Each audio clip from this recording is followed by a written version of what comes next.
میں جس اسلام کی بات کرتا ہوں وہ حضور کی ایک رات پہرا دے۔ حضرت انس ابن ابی مرثد الغنوی غزوہ حنین کے موقع پر حضور نماز پڑھنے کے لیے اور پڑھانے کے لیے صبح تشریف لائے تو سب سے پہلے ہزاروں غلام تھے، فرمایا وہ انس نہیں آیا، حضور نماز پڑھن تو پہلے پوچھا انس نہیں آیا، عرض کی تھی جی نہیں آیا، حضور نماز دے دوران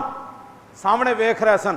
انس ابن ابی مرثد الغنوی حضور کا پہرا دینے کے لیے رات کو گئے تھے، صحابہ کہتے ہیں حضور نماز بھی پڑھا رہے تھے اور ہم دیکھ رہے تھے کہ حضور سامنے دیکھ رہے تھے درختوں میں کہ میرا غلام نہیں آ رہا۔ میں جس اسلام کی بات کرتا ہوں امام الانبیاء، ایک تے صحابہ ویکھن نماز وچ حضور نو، ایک علیحدہ بات ہے، ایک حضور امام الانبیاء نماز پڑھا رہے ہوں اور اپنے غلام کو دوران نماز پوری نماز پڑھاتے حضور سامنے دیکھ رہے ہو کہ میرا غلام نہیں آیا، میرا غلام نہیں آیا، میرا غلام نہیں آیا۔ میں اس اسلام کی بات کرتا ہوں کہ جو حضور کا پہرا دینے کے لیے جائیں تو دوران نماز بھی امام الانبیاء ان کو دیکھ رہے ہو۔